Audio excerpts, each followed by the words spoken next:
আমাদের বাংলাদেশে কোরআনের পাওয়ার শুরু হয় মরার পরে। মরার পরে পাওয়ার শুরু হয়। বেগম খালেদা জিয়া দুনিয়া থেকে বিদায় নিছে, বহু মাদ্রাসায় কোরআন খতম চলতেছে। ধরে কথা কর না, হ্যাঁ কোরআন খতম চলতেছে, কোরআন পড়ে পড়ে দোয়া করা হবে। যেই লোকটা জীবিত অবস্থায় কোরআনের পক্ষে কোনো কাজ করেনি, সেটা আমি হোক আর আপনি হোক, যাই করেন, জীবিত অবস্থায় কোরআনের বিরুদ্ধে চরণ করছে, মরার পরে তার জান্নাতের জন্য কোরআন খতম দেওয়া আল্লাহর সাথে ঠাট্টা করা, আল্লাহর সঙ্গে মশকরা করা।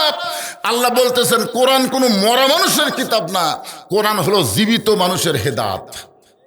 এই কারণে আল্লাহ বললেন অনুনাজ্জিলু মিনাল কুরআনি মা হুয়া শিফাউ ওয়া রাহমাতুল লিল মুমিনিন।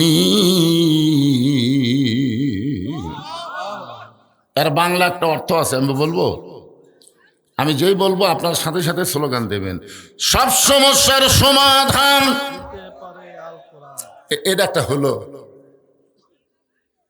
বিশ্বাস করতেছেন না? এই দুধের কি হবে, কি হবে রে, খুঁজলে দেখেন আর এখন সিজার করা মাল।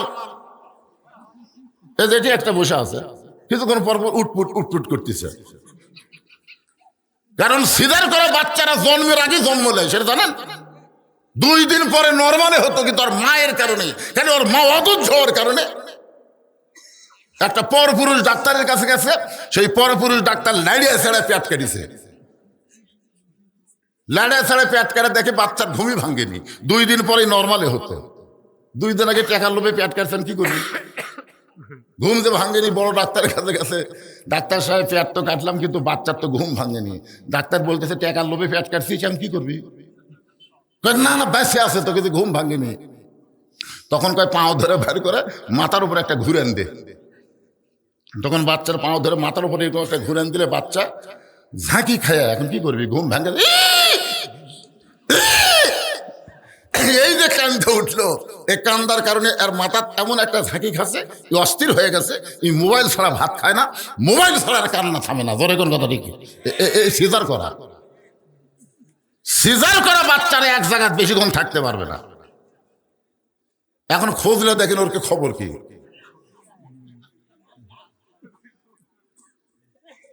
আমার তো বাচ্চা দরকার নাই, আমার বাচ্চার বাপ আর মায়ের দরকার। এই বাচ্চাকে শোনা লাগবে কেন? ঘুমিয়ে দেন। একটু মনোযোগ দিয়ে শুনবেন। লিয়াবলুয়াকুম আইয়ুকুম আহসানু আমালান ওয়া হুয়াল আজিজুল গফুর।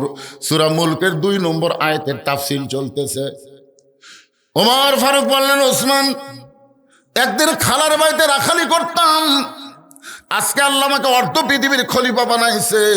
এখানে ওমরের কোনো পাওয়ার না, সব পাওয়ার হলো আল্লাহর কোরআন। চিন্তা করে দেখেন, সেই কোরআন তো আমাদের দেশও আছে। হযরত ওমর ছদ্মবেশে। আমরা কেন বলতেছি সব দেখা হলো শেষ, আগামীতে দেখব কোরআনের বাংলাদেশ। আজকে আমি আপনাদেরকে এই কষ্ট করে যারা বসে আছেন তাদেরকে এই কোরআন শরীফ একটু দেখাবার চাই।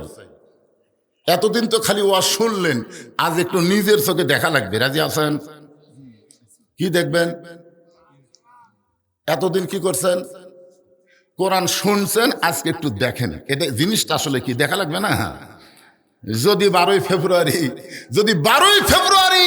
কোরআনের দল, ইসলামী দল যদি পাশ করে, তাহলে কোরআন কি এই জিনিসটা আজকে আমি আপনাদের দেখাইতেছি। একটু মনোযোগ দিয়ে সবাই দেখার চেষ্টা করবে।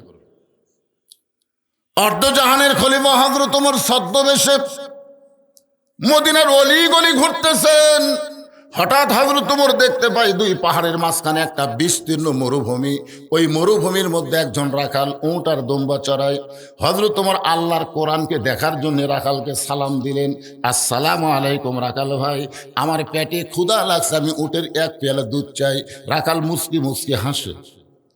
ওমর ফারুক বলে, রাখাল, আমি তোমাকে সালাম দিলাম, উটের 1 পেয়ালা দুধ চাইলাম, তুমি মুচকি মুচকি হাসো কেন? রাখাল বলতেছে, তোমার সালামের উত্তর দিব না, তোমাকে উটের দুধও দিব না। ওমর ফারুক বললেন, আমার দোষ। রাখাল বলতেছে, তোমার 1 নম্বর অপরাধ হলো আগে তোমার পরিচয় দাও, তুমি কে? ওমর ফারুক চিন্তায় পড়ে গেলেন। আমার কি পরিচয় দিব? আমি আল্লাহর কোরআন দেখার জন্য ছদ্মবেশ ধারণ করেছি। এখন যদি আমার পরিচয় দেই তাহলে গুমর তো ফাঁস হয়ে যাবে। ওমর ফারুক চিন্তা করতেছেন আমি কি পরিচয় দিব? আমার নাম ওমর, আমি অর্ধজাহানের খলিফা, এই পরিচয় দিব নাকি? এমন সময় আল্লাহর কোরআন বলে, ওমর, রাখাল যখন তোমার পরিচয় চাইছে তুমি আসল পরিচয় দাও। তোমার আসল পরিচয় হলো মিল্লাত আবিকুম ইব্রাহিম ওয়া সাম্মাকুমুল মুসলিমিন। আপনারা বলেন তো কে মারা গেছে? 3 বারের প্রধানমন্ত্রী, দেশ নেত্রী খালেদা জিয়া না। আল্লাহ বলেছেন লা তামুতুন্না ইল্লা ওয়া আনতুম মুসলিমুন।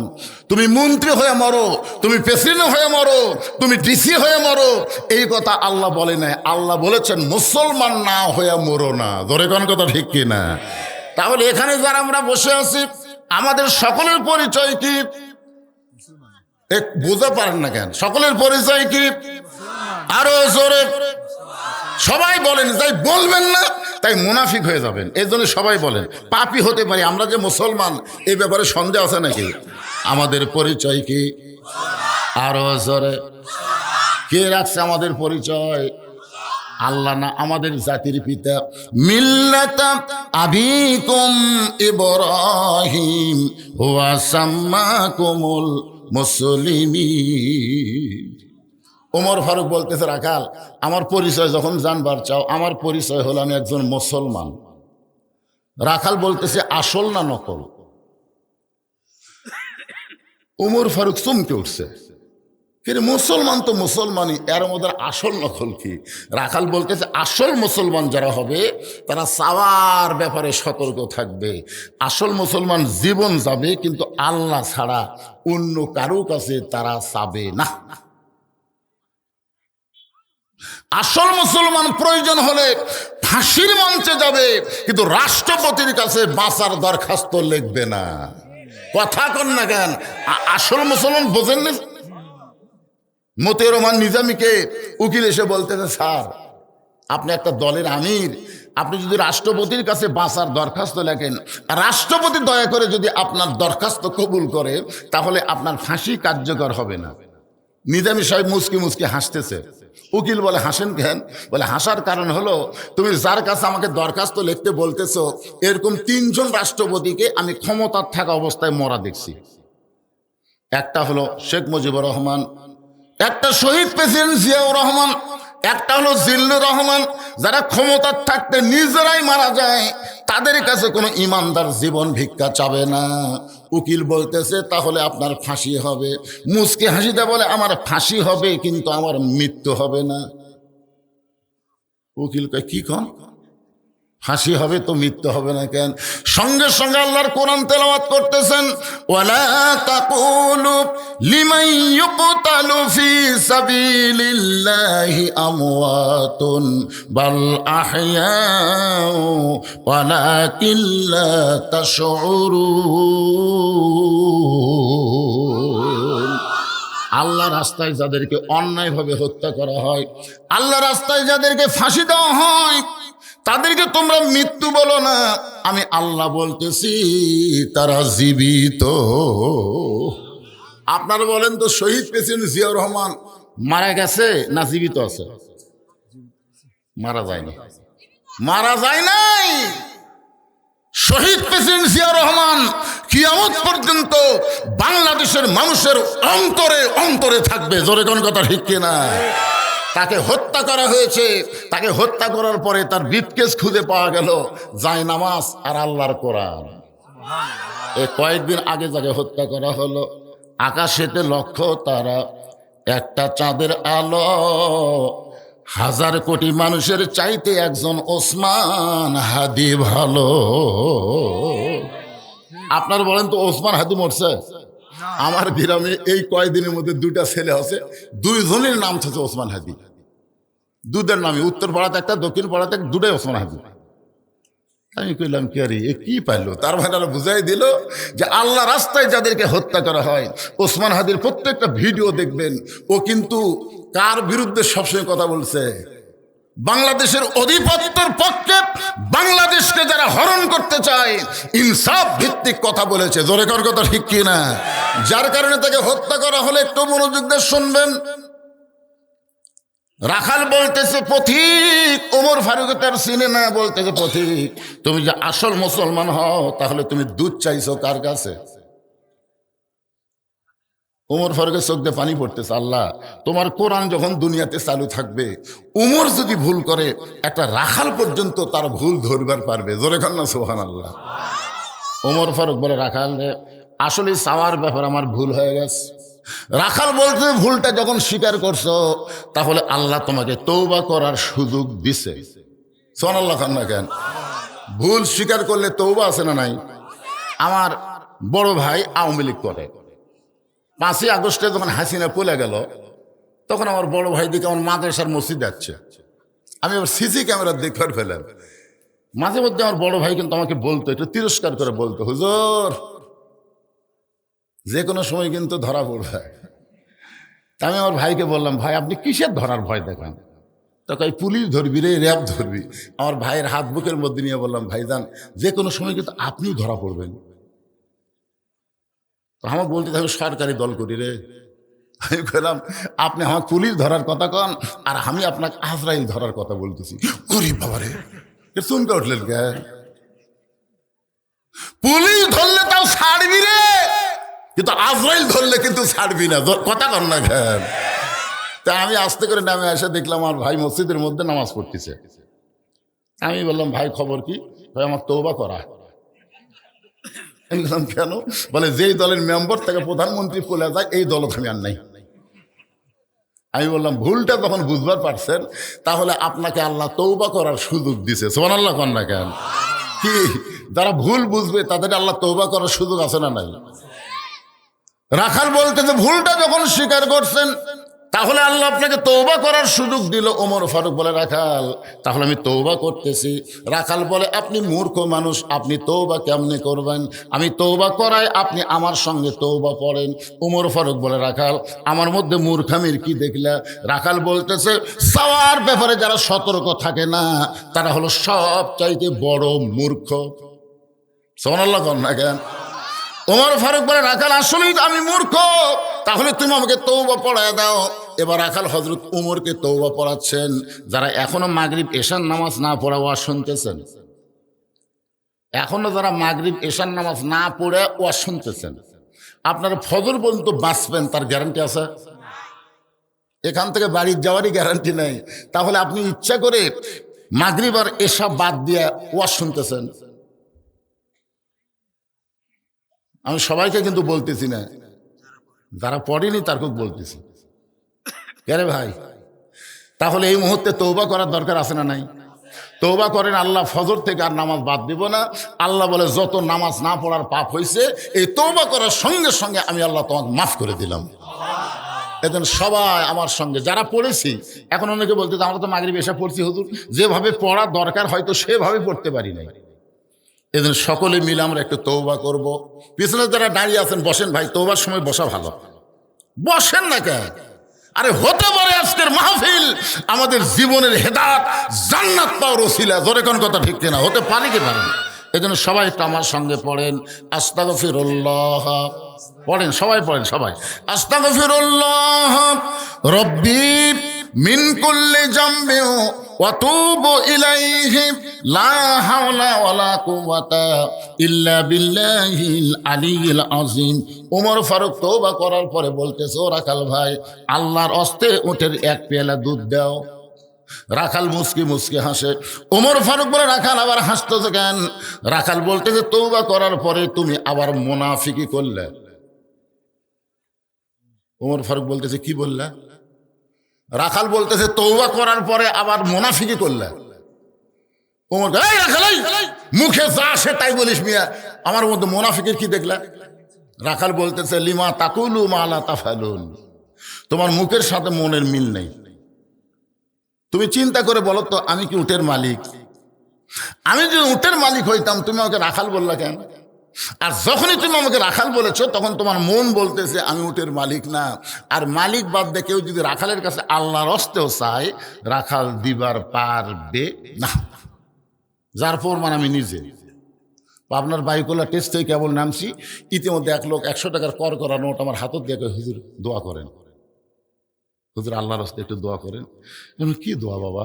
টেকা দেখে তো খুব ভালো লাগে, চকচকা টেকা তো পকেটের থেকে বলতে কি দোয়া? হুজুর আমার বইয়ের পেটে একটা বাচ্চা আছে, আপনি দোয়া করেন আল্লাহ যেন পুত্র দেয়। এমন দোয়া আমার কাছে আছে, আমাকে আল্লাহ 3টা মেয়ে দিছে, এখন পর্যন্ত আমার ছেলেই নেই। আমি চিন্তা করে দেখলাম আমার দোয়া যদি পুত্র হতো তাহলে আল্লাহ আমাকে একটা দিত। উনি তো আর আমার খবর জানে না। আমি পকেটটা 200 টাকা বের করে দিয়ে দিলাম। বললো হুজুর আমি তো টেকা চাইনি, দোয়া চাইছি। আমি বললাম পাগলা তুইও যা, আমিও তাই। বলে আপনি হলেন বক্তা, আমি হলাম শ্রোতা, কেমনি এক হলাম? আরে পাগলা, আমি পরপর 3টা মেয়ের বাপরে।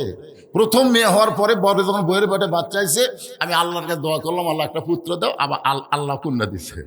পরে আবার যখন পেটে বাচ্চা আসলো তখন একই দোয়া করলাম, কিন্তু কাম হয়নি। তখন কয় হুজুর তাহলে আপনি টাকা আপনি না, আমার হামাক দেন। ওরে যখন 100 টাকা দিছি, মারতেছে দৌড়। আমি হাত ধরে বললাম কোথায় যাবি? বলে ওই হুজুরের কাছে যাবো যার বেটা ছাওয়াল আছে। আমি বললাম কোনো হুজুরের কাছে না, কোনো পীরের কাছে না, কোনো মাদারে না, পাবার যদি চাও তাহলে মালিকের কাছে চাও। রাখাল হযরত উমরকে বলে পথিক, সত্যিই যদি উটের 1 পেয়ালা দুধ আল্লাহর হস্তে পাওয়ার চাও তাহলে এখান থেকে মালিকের বাড়ি হলো 10 মাইল দূরে। ওই মালিকের বাড়ির দরজাত গিয়ে বলো মালিক তোমার রাখাল উট আর দুম্বা চড়াই, তুমি মালিক যদি হুকুম দাও তাহলে রাখাল আল্লাহর হস্তে উটের 1 পেয়ালা দুধ দিবে। ওমর ফারুক বলে রাখাল ভাই অত দূর কষ্ট করে মালিকের বাড়ি যাওয়ার দরকার নাই, বরং তোমাকে 2টা টাকা দিলাম, এই 2টা টাকার বিনিময়ে তুমি উটের 1 পেয়ালা দুধ দাও। রাখাল মুসকি মুসকি হেসে বলে পথিক তুমি কি হযরত উমরকে চেনো? রাখাল হযরত উমরকে বলতে পথিক তুমি কি হযরত উমরকে চেনো? যে উমর আল্লাহর কোরআন দিয়ে রাষ্ট্র চালায়, সে উমরের গুপ্ত বাহিনী যদি দূর থেকে দেখবার পাই, তুমি আমাকে 2 টাকা ঘুষ দিছ, আর মালিক বাদ দা তোমাকে উটের 1 পেয়ালা দুধ দিলাম, তাহলে তোমাকেও ধরবে আমাকেও ধরবে। এই বুড়া বয়সে কি তুমি ধরা পড়বার চাও? ওমর ফারুক বলে রাখাল ভাই তাহলে চলো পাহাড়ের গুহার মধ্যে যাই, এই গুহার মধ্যে গিয়ে গোপনে তোমাকে 2 টাকা দেব, আর তুমি গোপনে উটের 1 পেয়ালা দুধ দিবে, তোমার মালিকও জানতে পারবে না, ওমরের গুপ্ত বাহিনী ধরতে পারবে না। রাখাল চিল্লে বলে তুমি ভণ্ড, তুমি ভণ্ড, তুমি ভণ্ড। ওমর ফারুক বলে কি দেখলা? রাখাল বলে পথিক পাহাড়ের গুহার মধ্যে দেওয়া না করলে ওমরের গুপ্ত বাহিনী দেখতে পাবে না, আমার মালিক জানতে পারবে না, কিন্তু রাখালের আল্লাহ সব দেখতে পায়। ওমর ফারুক 1 দৌড় পাহাড়ের পাদদেশে গিয়ে 2 রাকাত সালাতুল শুকর নামাজ পড়ে বলতেছে আল্লাহ তোমার কোরআন এত সুন্দর, তোমার কোরআন যখন দুনিয়াতে চালু থাকবে তখন কেউ না দেখলো আল্লাহ দেখতেছে, এই বিশ্বাস প্রত্যেকটা মুসলমানের কলিজার মধ্যে থাকবে। কেউ না দেখলো দেখতেছে কে? আল্লাহ। আমি এতক্ষণ রাখাল দেখিনি আল্লাহ, আমি রাখালের মধ্যে তোমার কোরআন শরীফ দেখতে পাইছি আল্লাহ। আসলে কোরআন তো কাগজে লেখা কিতাব না, কোরআন হলো বাস্তব, যখন কোরআন অনুযায়ী মানুষ চলবে। আল্লাহ তোমার কোরআন এত সুন্দর। এই বলে ওমর যখন কাঁদতেছে, পিছনে রাখাল এসে বলতেছে পথিক কান্দে লাভ নাই, তুমি যতই কান্দো তোমাকে উটের দুধ আমি দিবার পারলাম না। ওমর ফারুক বলে রাখাল ভাই উটের দুধের কোনো দরকার নাই, বরং তোমার কাছে আমি জানতে চাচ্ছি তুমি না দেখা আল্লাহকে কলিজার মধ্যে জায়গা দিয়ে তুমি যে আল্লাহর কোরআন অনুযায়ী চলতেছ, এর বিনিময়ে তোমার চাহিদা কি? রাখাল বলতেছে আমার চাহিদার কথা শুনে তোমার লাভ কি? ওমর ফারুক বলতেছে ভাইজান তোমার ভালো কোনো বাড়ি নাই, ভালো কোনো চাকরি নাই, ভালো কোনো খাওয়া নাই, তুমি উট দুম্বা চড়াও রোদে পুড়ে পড়ে, এরপরেও তুমি আল্লাহর কোরআন অনুযায়ী চলতেছ, এর বিনিময়ে তোমার চাহিদা কি? সঙ্গে সঙ্গে রাখাল চোখের পানি বের করে বলে পথিক আমার চাহিদার কথা যখন শুনতে চাও, আমার চাহিদা হলো রব্বানা আতিনা ফিদ দুনিয়া হাসানাতাও ওয়া ফিল আখিরাতি হাসানা ওয়া কিনা আযাবান্নার। ওমর ফারুক বলে পাগল, আমি হলাম মূর্খ, আমি মূর্খ, তুমি যে চাহিদার কথা কোরআনের আয়াত দিয়ে বললে আমি তো বুঝবার পারলাম না। রাখাল বলতেছে তুমি আসলেই মূর্খ। আরে পাগলা, এই আয়াতের মধ্যে আমি দুটা চাহিদার কথা বলছি। এক নম্বর চাহিদা হলো আতিনা ফিদ দুনিয়া হাসানা, দুই নম্বর চাহিদা হলো অফিল আখিরাতি হাসানা। আমার দুনিয়ার চাহিদা হলো মহামানব হযরত উমরকে আমি এক নজর দেখতে চাই, যে উমর আল্লাহর কোরআন দিয়ে রাষ্ট্র চালানোর কারণে আমার মতন রাখাল না দেখে আল্লাহকে কলিজার মধ্যে জায়গা দিবার পারছি। সেই হযরত উমরকে যদি খালি একটা বার দেখতে পাইতাম তাহলে আমার দুনিয়ার জীবন আল্লাহ শান্তিময় করে দিত। রাখালের এক নম্বর চাহিদা কি দেখবে? হযরত উমর মানে একজন ভালো নেতা দেখা। কি দেখা? আপনারা কি দেখবার চান? ভালো নেতা বাংলাদেশে দেখবার চান? কথা কর না কেন চান? ভালো নেতা দেখবার গেলে একটু মনোযোগ দেন। রাখাল বলতেছে আমার দুই নম্বর চাহিদা হলো আমি রাখাল যখন মরে যাব অধম রাখালকে আল্লাহ যেন জান্নাত দেয়। ওমর ফারুক এক দৌড়ে গিয়ে রাখালের হাতটা আমার দিকে তাকান, এভাবে খপ করে ধরছে, ধরেই 3 বার চুমা খাচ্ছে। রাখাল বলতেছে পাগল নাকি, আমার ঘামা হাতে তুমি 3 বার চুমা দিলে। ওমর ফারুক বলে রাখাল ভাই, 2 নম্বর চাহিদা আল্লাহ তোমার পুরা করছে, মরার সঙ্গে সঙ্গেই আল্লাহ তোমার জন্য 8টা জান্নাতের দরজা খুলে দিবে। আপনারা তো সুবহানাল্লাহ বলেন, কিন্তু রাখাল সুবহানাল্লাহ কয় না। ওমর ফারুক বলে রাখাল তোমার 2 নম্বর চাহিদা আল্লাহ পুরা করছে, মরার সঙ্গে সঙ্গে আল্লাহ তোমাকে জান্নাত দিবে। রাখাল সুবহানাল্লাহ কয় না। ওমর ফারুক বলে রাখাল মরার সঙ্গে সঙ্গে আল্লাহ তোমারে জান্নাত দিবে, তুমি সুবহানাল্লাহ কও না কেন? রাখাল বলতেছে মরার পরে আল্লাহ আমাকে জান্নাত দিবে, এই বাকি কথা শুনে আমি সুবহানাল্লাহ কই না। ওমর ফারুক বলে তুমি তাহলে কি শুনবার চাও? রাখাল বলতেছে আমি হযরত উমরকে একবার দেখবার চাই, সে নগদ কথা বলতে তোমার কোন জাকাত বাজায়? মরে গেলে জান্নাত এ কথা সবাই বলবার পারে, কারণ মরে গেলে জান্নাত এটা নগদ না বাকি। কিন্তু হযরত উমরকে এক নজর দেখতে পাবো, এই নগদ কথা বলতে তোমার কোন জায়গায় বাজে? ওমর ফারুক চিন্তায় পড়ে গেলেন, আমি যে ওমর এটা রাখালকে কেমনে বলবো? যে রাখাল আমাকে তওবা পড়াইছে, যে রাখাল আমাকে ভণ্ড কইছে, যে রাখাল আমাকে মুনাফিক কইছে, এখন যদি বলি আমি ওমর, বলাও সারা রাখাল হাত ফেল করে মরাও সারা। এ জায়গাত কোনো গল্প চলবি না বাবা। কি সাউন্ড ঠিকই আছে? একটু কান ফেলে শোনেন, মনোযোগ দিয়ে শোনেন, বুঝলেন? মনোযোগ না দিলে তো খুব খেয়াল করবেন। যে রাখাল হযরত উমরকে তওবা পড়াইছে, জোরে কান কি পড়াইছে? যে রাখাল হযরত উমরকে মুনাফিক কইছে, যে রাখাল হযরত উমরকে ভণ্ড কইছে, এখন যদি বলি আমি উমর, বলাও সারা রাখাল হাত ফেল করে মরাও সারা। ওমর ফারুক যে রাস্তা দিয়ে যায়, ওই রাস্তা দিয়ে শয়তান কয়দিন যায় না? ওমর ফারুকের চেহারার মধ্যে ভয় আছে না নাই? শয়তান দেখলে পালায়া যায়। এখন যদি বলে রাখাল আমি ওমর, বলাও সারা, রাখাল হাত ফেল করে মরাও সারা। ওমর ফারুক চিন্তায় পড়ে গেলেন আমি কি করব। এমন সময় আল্লাহর কোরআন বলতেছেন উদউ ইলা সাবিলি রাব্বিকা বিল হিকমাহ। ওমর ডাইরেক্ট যদি বলবার না পারো তাহলে তুমি হিকমত অবলম্বন করো। ওমর ফারুক বলে রাখাল ভাই, সত্যি যদি ওমরকে দেখবার চাও তাহলে তোমাকে ফজরের নামাজ সামনে কাতারে আদায় করা লাগবে। ফজরের যদি সামনে কাতারে আদায় করতে পারো, মেহরাবের দিকে লক্ষ্য করে দেখবে যেই মানুষটা ইমামতি করতেছে ওই মানুষটি হলেন হযরত ওমর। আল্লাহর কোরআন দিয়ে যখন বাংলাদেশ চলবে তখন প্রত্যেকটা এমপিকে ওই এলাকার বড় মসজিদের ইমামতি করার যোগ্যতা থাকা লাগবে। কি যিনি তিনি নেতা হতে পারবেন না ভাইজান। এই জন্য সবাই তো চায় না কোরআন দিয়ে বাংলাদেশ চলুক, কারণ কোরআন দিয়ে যখন শাসন চলবে, কোরআন দিয়ে যখন বাংলাদেশ চলবে, যিনি তিনি এমপি হতে পারবেন না। এমপি হওয়ার আগে ইমামতি করার যোগ্যতা থাকা লাগবে। আমার কথা কি বুঝতে পারছেন? ওমর ফারুক কি বলতেছে, রাখাল সত্যি যদি ওমরকে দেখতে চাও তাহলে তুমি কুঠি যাও, সংসদ ভবন যাও, গণভবন যাও। এ কথা বলে নাই, বলেছে ফজরের নামাজ সামনে কাতারে আদায় করবা। ফজর যখন সামনে কাতারে আদায় করবা, মেহরাবের দিকে লক্ষ্য করে দেখবা যেই মানুষটা ইমামতি করতেছে ওই মানুষটি হলেন হযরত ওমর। রাখাল ছোট বাচ্চার মতন কান্দে। ওমর ফারুক বলে রাখাল কান্দো কেন? বলে কান্দার কারণ হলো আমি বারান্দাত নামাজ পড়ি। আমি মসজিদের ভিতরে কোনোদিন ঢোকার সাহস পাই না। মসজিদের মধ্যে দামি দামি সাহাবি, ওই দামি দামি সাহাবির মধ্যে আমি রাখাল কেমনে যাই? ওমর ফারুক চোখের পানি বের করে বলতে, রাখাল ভাই তুমি বারান্দায় নামাজ পড়ো তুমি কম দামি, আর মসজিদের মধ্যে নামাজ পড়ে এরা বেশি দামি। এই উল্টা কথা তোমাকে বুঝালো কে? আপনারা খেরের উপর বসে ওয়াজ শুনতেছেন আর আমি চেয়ারে বসে ওয়াজ করতেছি। আমি দামি আপনারা কম দামি, এই কথা আপনাদের কে বুঝাইলো? হাসরের ময়দানে হয়তো দেখা যাবে অনেক বক্তাকে আল্লাহ তক্তা বানায় জাহান্নাম দিবে, আবার অনেক শ্রোতাকে আল্লাহ বিনা হিসাবে জান্নাত দিয়ে দিবে। তাহলে এখানে দামি আর কম দামি, তুমি বারান্দায় নামাজ পড়ো তুমি কম দামি, আর ভিতরে যারা নামাজ পড়ে এরা বেশি দামি, এই কথা তোমার কে বুঝাইলো?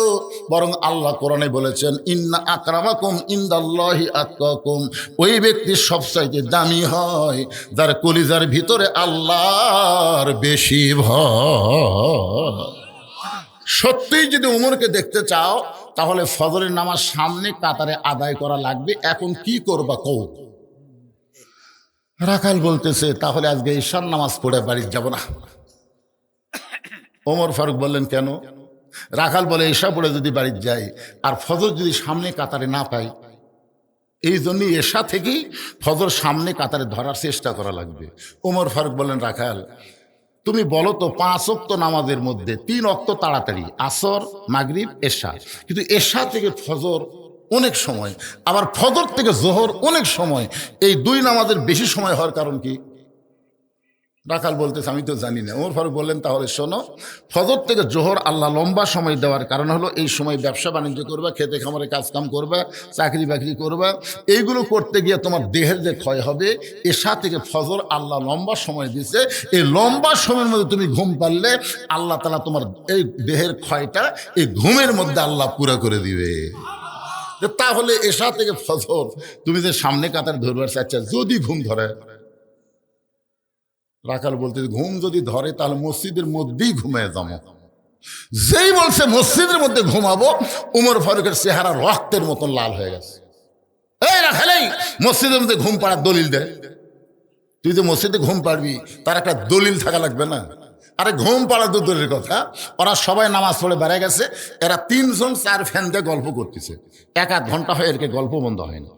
ফেরেশতারা বলতেছে, আল্লাহ সবাই নামাজ পড়ে বাড়ি গেল, এরা 3 মুসল্লি 4 ফ্যান দিয়ে গল্প করতেছে, এর কি রেজাল্ট কি? আল্লাহ বলতেছে, গল্প করার সময় এদের মাথার উপর যতক্ষণ ফ্যান ঘুরিছে, এই ফ্যানের কারেন্টের বিল এই 3 জন আলাদাভাবে না দেওয়া পর্যন্ত জান্নাতে যাওয়ার পারবে না। কারণ মসজিদ আর বাপের ঘর না, ইচ্ছা মতো ফ্যান ঘুরাবি। জোরে কথা কর না কেন ভাই, কথা কর না কেন? কি ছোটবেলা দেখছে, ছোটবেলায় আমি দেখছি কোনো লোক যদি কাঁচা পেঁয়াজ খায়, আগে তো পান্তা ভাত বেশি খাচ্ছিল, দুপুরে তো চাউলের দাম বেশি, পান্তা খাইয়া বুঝলেন ওই জগন্নাথ পড়ার কাছে ওর মুখ দেখালে পেঁয়াজের গন্ধ বাড়াচ্ছে মানুষ নামাজ পড়তে পড়তে। এই তুই জানিস না কাঁচা পেঁয়াজ কাঁচা রসুন খেয়ে মসজিদে আসলে ফেরেশতারা কষ্ট পায়, এই জন্য আগে কেউ কাঁচা পেঁয়াজ কাঁচা রসুন খেয়ে মসজিদে যায়নি, কি বলতেছেন? কিন্তু এখন থেকে মসজিদের মধ্যেই পেঁয়াজ কাটে মুড়ি মাখতেছে।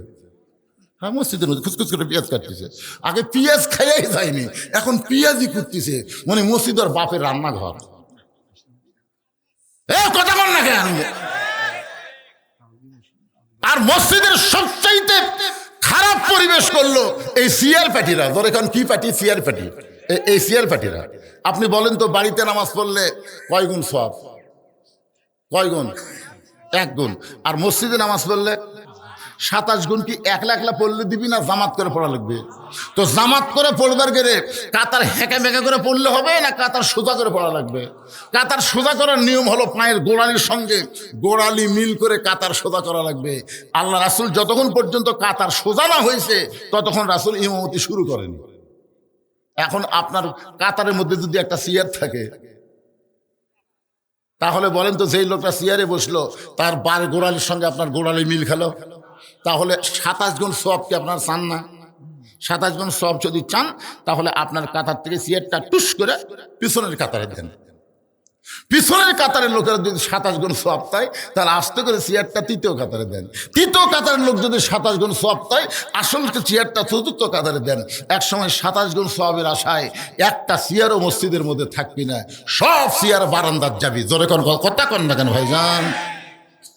আর যদি দেখেন যে কোনো ব্যক্তি চেয়ারত বসে আছে, মানে চেয়ারত আগে থেকেই বসে আছে, তাহলে আপনারা কোনো মানুষ মরে গেলে খাটনি কয়জন কান্দে লাই?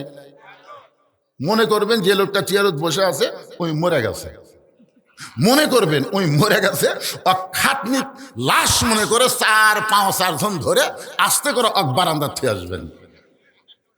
কারণ নামাজের ভিতরে বাহিরে যে 13টা ফরজ আছে তার মধ্যে একটা ফরজ হলো দাঁড়িয়ে নামাজ পড়া। বসে থেকে নামাজ শুরু করা যাবে না, জামাতে নামাজ পড়লে দাঁড়িয়ে নামাজ পড়া লাগবে। হুকুম কার? জোরে বলেন হুকুম কার? আল্লাহ কোরআনে ডাইরেক্ট বলেছেন কুমু লিল্লাহি কানিতিন, দাঁড়াও দাঁড়াও, আনুগত্য নিয়ে আল্লাহর জন্য দাঁড়াও। তুমি হেঁটে হেঁটে মসজিদে এসে তুমি চেয়ারে বসে ভাক্কা শুরু করছো। তোমাকে যদি শান করে মসজিদে আনতো সেটা ভিন্ন কথা। তুমি বাজার করে হেঁটে হেঁটে 10 কেজি ব্যাগলে গোটা এলাকা ঘুরে ঘুরে বাজার করতেছে, আর মসজিদে আমার চেয়ার কুটি রে, আর চেয়ার কুটি রে। শোনেন, যেই লোকটা চেয়ারে নামাজ পড়বে, দাঁড়ায় নামাজ পড়তে পারবে না, সে বাড়িতে নামাজ পড়বে, কারণ তার জামাতে নামাজ পড়া দরকার নাই। লা ইউকাল্লিফুল্লাহু নাফসান ইল্লা উসআহা। আল্লাহ কোরআনে বলেছেন তোমার কষ্ট হবে এমন কিছু আমি আল্লাহ তোমাকে দেই নাই। যদি দাঁড়াবার না পারো বসে নামাজ পড়ো, বসাও যদি না পারো শুয়ে থাকা নামাজ পড়ো, শুয়ে থাকাও যদি না পারো ইশারার দ্বারা পড়ো। যতক্ষণ তুমি দাঁড়ায় নামাজ পড়তে পারবা ততক্ষণ জামাতে পড়বা, আর যতক্ষণ দাঁড়াবার পারবা না ততক্ষণ তুমি একা একা নামাজ পড়বা, তোমার জামাতে নামাজ পড়া দরকার নাই। আমার কথা কি বুঝবার পারলেন? ওমর ফারুক বলে রাখাল আজানের গুরুত্ব দিও। 5 ওয়াক্ত নামাজের মধ্যে সবচাইতে গুরুত্বপূর্ণ আজান হলো কোন নামাজের আজান? কেরে যুবক ছেলেরে কথা বলো নাকি বাবা? একটা পর্যন্ত মোবাইলের ফেসবুক চালাও।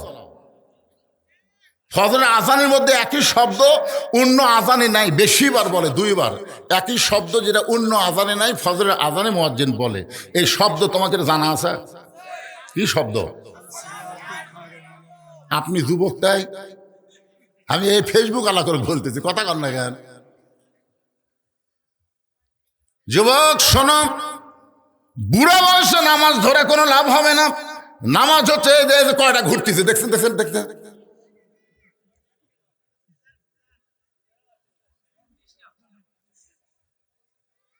আপনি বলেন তো, আল্লাহর সামনে যখন আমরা দাঁড়াবো আল্লাহ কি বলবে?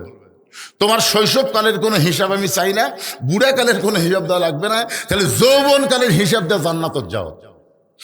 নামাজ হচ্ছে সরকারি চাকরির মতন ইবাদত।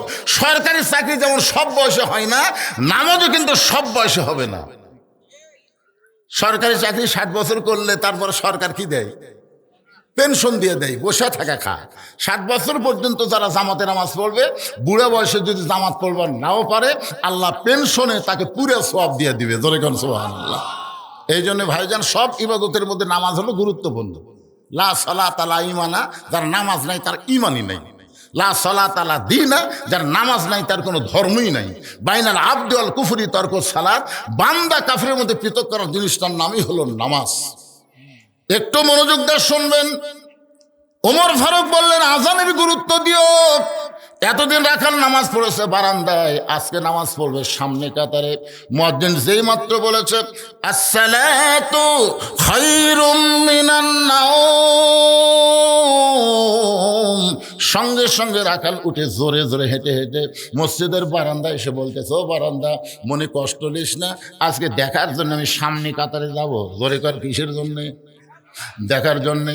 এখন কোনোদিন রাখাল মসজিদের মধ্যে ঢোকে নাই, আজকে ঢুকতেছে। মসজিদে ঢুকতে গেলে নিজের ইচ্ছা মতো ঢুকলে হবে না, আল্লাহর হুকুম নবীর তরিকা মোতাবেক ঢোকা লাগবে। আল্লাহর হুকুম হলো ডান পা, ধরে কোন পা। নবীর তরিকা হলো মুখ বন্ধ করে ঢুকলে হবে না, জবান খুলে একটা দোয়া পড়া লাগবে, আল্লাহুম্মা আফতাহলি আবওয়াবা রাহমাতিক। রাখাল ডান পায়ে দোয়াটা পড়ে মসজিদের মধ্যে ঢুকে যখন সামনে কাতারে যাবার চায়, প্রত্যেকটা সাহাবী নড়ে সরে রাখালকে যাওয়ার রাস্তা করে দেয়। রাখাল মনে মনে কয়, আল্লাহ রে, বারান্দার থেকে এতদিন কি ভাবলেন? বারান্দার থেকে মনে করছিলাম ভিতরে দামি দামি, কিন্তু আজকে ভিতরে ঢুকে দেখতেছি আমিও যাই এরাও তাই। এটা কিন্তু ভিতরে না ঢুকলে বোঝা যাবে না। আপনারা 10 দল 14 দল যত দলই করেন, মসজিদের মধ্যে ঢুকে দেখেন দলাদলি থাকবে না। আমি নিজের চোখে দেখছি আওয়ামী লীগ, বিএনপি, জাতীয় পার্টি কাতার সোজা করছে। কি সোজা করছে? 3 দল মিলা কাতার সোজা করছে। এখন কাতার সোজা করে দেখে হুজুর নেই। কি নাই? কে রে, আমরা তো 3 দল কাতার সোজা করলো রে, কিন্তু সামনে কে যাবি রে? ওরা খুব তাকাতাকি করে দেখে পিছনে একটা জামাত ইসলাম খাড়া হয়ে আছে। কে খাড়া হয়ে আছে? জামাত ইসলাম হুজুর। তখন আওয়ামী লীগের নেতা বলতেছে, হুজুর পিছনে কে, সামনে যান, সামনে যান হুজুর। তখন বলতেছে, ভাই রে, আপনারা তো একজন স্বাধীনতার স্থপতি, একজন স্বাধীনতার ঘোষক, আর একটা চাচার দল যে হারে কাতার সোজা করলেন, আমি তো যুদ্ধ অপরাধী ভাই, আমি কেমনে সামনে যাই? আমরা এটা বাইরের কথা, ভিতরে কও কেন? আমি আওয়ামী লীগ, ওই বিএনপি, জাতীয় পার্টি, এটা হলো বাইরের কথা। ভিতরের কথা আমরা সবাই ভাই ভাই, আমাদের মধ্যে কোনো তফাৎ নাই, একসঙ্গে কাতার করতে চাই। ধরে কোন সুবহানাল্লাহ। এটা মসজিদের ভিতরে না গেলে বুঝতে পারবেন না। এসপি সাহেব দাঁড়ায় দেখে সামনে কাতারে এখন পর্যন্ত একটা মুসল্লি লাগবে, সামনে কাতার পুরা হতে একটা মুসল্লি লাগবে। এখন একটা মুসল্লি কোথায় পায়? এসপি তাকায় দেখে চৌকিদার দরজার দাঁড়ায় আছে। চৌকিদার মসজিদের দরজার দাঁড়িয়ে আছে। এসপি ডাকতেছে, আয় আয়। চৌকিদার বলে, না স্যার, আপনি এসপি, আমি চৌকিদার। এসপি বলে, পাগলা, ওটা বাইরের কথা। আমি এসপি, তুই চৌকিদার, ওটা বাহিরের কথা, ভিতরের কথা, আয়। চৌকিদারের ভয় যখন যায় না, এসপি নিজেই কাতার ছেড়ে এসে চৌকিদারের হাত ধরে বলতে, তো ডাকি, তুই যাস না কেন? এই তুই যাস না কেন? বলে, আপনি এসপি স্যার, আমি চৌকিদার। আরে পাগলা, ওটা বাইরের কথা। আমি তো বলতেছি আমি এসপি, তুই চৌকিদার, ওটা বাইরের কথা, ভিতরের কথা তা না। চৌকিদার কয়, হুজুর স্যার ভিতরে আসিস না কেন? ভিতরে লিয়ে দেয়। বলে, আমার পায়ের গোড়ালির সঙ্গে গোড়ালি মিল করে খাড়া হয়। চৌকিদার বলতে, স্যার আমার গোড়া কিন্তু ফাটা, আপনার গোড়া তেল তেলায়, যদি নামাজের কারণে হঠাৎ ভীষণ লাগে, হঠাৎ যদি লেগে যায়, মানে 2 কোথায় সে কাছে পাওয়া যায়, ফটকার পাওয়াত লাগিছে। এসপি বলতেছে, পাগলা, ফাটা তেল তেলায় এক করাই হচ্ছে নামাজ। জোরে খান সুবহানাল্লাহ। ছোট বড়, ধনী গরিব, কালো ফর্সা, এক করার জন্যই হলো জামাত। জোরে খান না সুবহানাল্লাহ। এতদিন রাখাল বারান্দায় নামাজ পড়েছে, আজকে ভিতরে ঢুকে দেখতেছে প্রত্যেকটা সাহাবী যখন রাখালকে সামনে যাওয়ার রাস্তা করে দেয়, রাখাল যাইতে যাইতে একেবারে সামনে কাতারে মেহরাব বরাবর, সামনে কাতারে মেহরাব বরাবর দাঁড়ায় রাখাল ফজরের 2 রাকাত সুন্নত নামাজ আদায় করেছে। ফজরের ফরজের আগে 2 রাকাত সুন্নত আছে না নাই? সর্বসাকুল্যে 12 রাকাত সুন্নত আপনাদের পড়তে হবে। 17 রাকাত হলো ফরজ আর 12 রাকাত হলো সুন্নত। ফজরের আগে হলো 2 রাকাত সুন্নত, জোহরের আগে 4, পরে 2, মোট 6 রাকাত। আসরের কোনো সুন্নত না পড়লেও চলবে। মাগরিবের পরে 2 রাকাত সুন্নত, এশার পরে 2 রাকাত সুন্নত, এই সর্বসাকুল্যে 12 রাকাত। আল্লাহ রাসূল বলেছেন, ফজরের পূর্বে যে 2 রাকাত সুন্নত আদায় করা হয়, আসমান জমিন বিক্রি করে দিলেও ওই 2 রাকাত সুন্নতের সমান হবে না। এখন বলেন, ফজরের ফরজের আগে 2 রাকাত সুন্নতের দাম কম না বেশি? রাখাল 2 রাকাত সুন্নত নামাজ আদায় করে চুপ করে বসে আছে। মনের মধ্যে বড় আশা, আজকে জীবনের আশা পূরণ হবে, আজকে দেখব, প্রাণ ভরে দেখব, হক ওমরকে আমি প্রাণ ভরে আজকে দেখব, এই মনে করে রাখাল বসে আছে। ইতিমধ্যে একজন সাহাবী মসজিদের মধ্যে ঢুকিয়া দেখে জায়গা নেই, মানে জায়গা আছে কিন্তু ওই সাহাবীর জায়গা নাই। ওই সাহাবীর নাম হলো ওসমান গনি। ধরে কার নাম কি? ওসমান গনি। কয়, কিনা আমার জায়গা ধরে কে বসে আছে রে? আপনারা বলেন তো, মসজিদের মধ্যে শুধুমাত্র ইমাম ছাড়া অন্য কারো জায়গা নির্দিষ্ট? তাহলে ওসমান গনি কোন অধিকারে বলতেছে যে আমার জায়গা ওটা কে বসে আছে? এইটা বলার পিছনে কারণ হলো আল্লাহর নবী। আল্লাহর নবী বলেছেন, আমি যতদিন ইমামতি করব, আমি বরাবর যিনি পিছনে থাকবে তার নাম হলো হযরত আবু বকর। আবু বকর যখন ইমামতি করবে, আবু বকর বরাবর যিনি পিছনে দাঁড়াবে তার নাম হলো ওমর। ওমর যখন ইমামতি করবে, ওমর বরাবর যিনি পিছনে দাঁড়াবে তার নাম হলো ওসমান। ওসমান যখন ইমামতি করবে, ওসমান বরাবর পিছনে যিনি দাঁড়াবে তার নাম হলো হযরত আলী। আলী যখন ইমামতি করবে, আলী বরাবর পিছনে নবী আর কারোর নাম বলে না, শুধু বলতেছেন আলী বরাবর পিছনে। সাহাবীরা বলে রাসূলুল্লাহ, হযরত আলী বরাবর পিছনে কে দাঁড়াবে? রাসূল বললেন মা ইয়ান্তিকু আনিল হাওয়া ইন হুয়া ইল্লা ওয়াহয়ুন ইউহা। আমি নবী ততক্ষণ বলতে পারি না যতক্ষণ আল্লাহ আমাকে না বলায়। এই পর্যন্তই হলো খোলাফায়ে রাশিদিন। তাহলে হযরত ওমর যখন ইমামতি করবে, ওমর বরাবর পিছনে কে দাঁড়াবে? একেবারে মনে থাকেন আপনাকে কে দাঁড়াবে? উমর যখন ইমামতি করবে, ওমর বরাবর যিনি পিছনে দাঁড়াবে তার নাম হল ওসমান। কিন্তু আয়েশা থেকে জায়গা দখল। আল্লাহ রাসূল বলেছেন আল হায়াউন ওসমান। ওসমানের আবার শরম বেশি। যে লোকটার শরম বেশি ওই কিন্তু নরমও বেশি। ওসমান গনি চিন্তা করছে, বসে যখন আছে অসুবিধা কি? ওসমান গনি কাছে এসে দেখে রাখালের পাশে ফাঁকা জায়গা। ওই ফাঁকা জায়গার মধ্যে ওসমান গনি 2 রাকাত ফজর সুন্নত নামাজ আদায় করার পরে রাখালের দিকে 3 বার তাকাইছে। জোরে কোন কয়বার? মানে শরম তার বেশি, তাই তো আর টস লাগে তাকে থেকে পারে না। মানে এরকম থেকে রাখাল খুব খেয়াল করতেছে। একবার আমাকে দেখলো, আবার দেখতেছে। গরিব মানুষ দেখে পছন্দ করতেছে না নাকি রে? আমি বারান্দার নামাজ পড়ে ভিতরে আছি দেখি মশান মারতেছে নাকি, বুঝতেছেন না? মূর্খ লোকের কত চিন্তা। আমি মূর্খ লোকের দিকে তাকায় খেপে দেবে।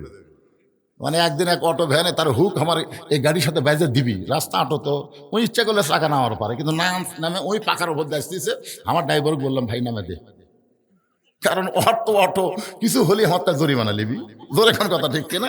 একদিন এক অটো বাজিয়েছিল, আমার গাড়ি চামড়া উঠে গেছে, তাও হাত থেকে 1000 টাকা লিখছে। হুজুর আমার গাড়ি বেকার গেল, আমার 50,000 গেল, অধিকার খেয়ে নিনি। আমি সেদিন তার ড্রাইভারকে বলি তুই নামে দিস, তুই চাকা নামে দিস, ওই হেলিকপ্টার চালাচ্ছি চলাক।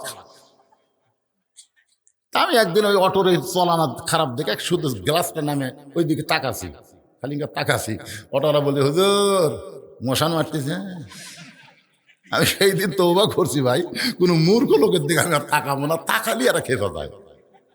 ওসমান গনি কয়বার তাকাছে? একবার তাকাইছে, 2 বার তাকাইছে। যেই মাত্র 3য় তাকাইছে, সঙ্গে সঙ্গে রাখাল বলে এই মিয়া, বারবার কি দেখো মিয়া?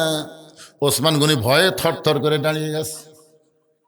ওসমান গনি থরথর করে দাঁড়িয়ে বলতেছে ভাইজান কোনোদিন আপনাকে দেখি নাই, আজকে প্রথম দেখতেছি। একবার না দেখে 2 বার দেখছি, 3 বার দেখছি ভাই, কারণ কোনোদিন তো তোমাকে সামনে দেখি নাই। আজকে আমার পাশে তোমাকে পাইয়া বারবার দেখতেছি, তুমি যে আমার ভাই। বলে আমি তোমার ভাই না, আমি হলাম রাখাল। ওসমান গনি বলতেছে তুমি আমার ভাই, আর আমি বলে আমি তোমার ভাই না, আমি হলাম রাখাল। যেই বলতে আমি রাখাল, সঙ্গে সঙ্গে ওসমান গনি মুস্কি মুস্কি হাসতেছে।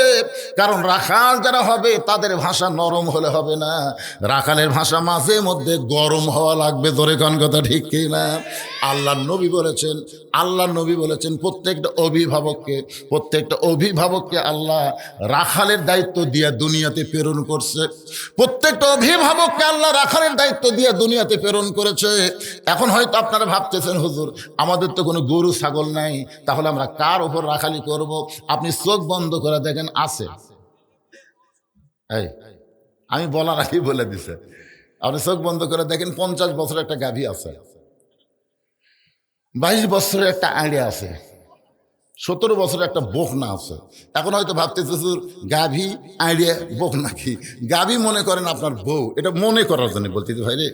মনে করেন 1 হালি কলা যদি 1 টাকা হয়, 10 হালির দাম কত? হ্যাঁ, 1 হালি 1 টাকা হলে 10 হালি। তখন এক ছাত্র বলতেছে এটা কি কলা স্যার? অঙ্ক বোঝানোর জন্য বলতেছে 1 হালি 1 টাকা হলে 10 হালির দাম কত? তো বলতেছে এটা কি কলা স্যার? মনে করতেছে কলার নামই যখন শুনবার চাচ্ছে তো ভালোটাই করছে, অনুপম কলা।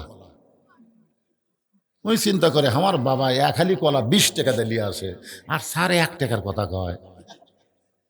তখন বলতেছে স্যার অনুপম কলা 1 টাকা হালি আপনার ইয়ের মধ্যে দিবি। এটা বুঝানোর জন্য বলতেছি ভাই। মনে করেন এটা আবার বাড়ি যেতেন কন্যা বউ গাভী কষে, এটা বুঝানোর জন্য বলতেছি। মনে করেন 50 বছরের গাভী হচ্ছে আপনার বউ, 22 বছরে আনে হলো আপনার ছেলে, 17 বছরের বকনা হলো আপনার মেয়ে, এখন বলেন তো, আমার বউ, আমার ছেলে, আমার মেয়ে আমার অধীনে যতদিন থাকবে রাখালি করার দরকার আছে না নাই? জোরে জন আছে না নাই? আপনি মসজিদের সামনে কাতারে নামাজ পড়েন, আলহামদুলিল্লাহ, আপনার চাইতে ভালো মুসল্লি কেউ নাই। কিন্তু এশার নামাজ পড়ে বাড়ির যায় দেখতেছেন আপনার বাড়ির ভিতর থেকে বাদ্য আসতেছে, হরি হরি হরি হরি লো লো লো লো লো লো। আমি মুসলমান, মসজিদের সামনে কাতারে নামাজ পড়লাম, আমার ঘরের মধ্যে হিন্দুকে বাদ্য কেন? ঢুকে দেখতেছেন আপনার গাধি, আপনার বউ ভারতের স্টার জলসা দেখতেছে। এখন বলেন তো, আপনি নামাজ পড়বেন আর আপনার বাড়িয়ালি স্টার জলসা দেখবে, আপনার রাখালির দরকার আছে না নাই? রাখালি কি হেলাপেন্টি দিয়ে আস্তে করে বইয়ের কাছে বসে রিমোট কন্ট্রোল দিয়ে টিভি অফ করে বলবেন, বিবি তুমি যে ভারতের স্টার জলসা দেখতেছো, ওই ভারতের খবর জানো? বউ বলতেছে, ভারতের খবর কি? ভাই, ভারতের খবর হলো আমাদের 400 বছরের পুরাতন মসজিদ ভাঙ্গা, 400 বছরের বাবরি মসজিদ ভাঙ্গা তারা ওই জায়গাতে রাম মন্দির তৈরি করছে। ভারতে রাম মন্দির বানানোর বহু জায়গা আছে, কিন্তু কোনো ফাঁকা জায়গা রাম মন্দির না বানায়া আমাদের মসজিদ ভাঙ্গা ওই জায়গা রাম মন্দির তৈরি করছে। যেই ভারতের হিন্দুর বাচ্চারা আমাদের মসজিদ ভাঙ্গা রাম মন্দির তৈরি করে, ওই ভারতের চ্যানেলে দেখা যায়।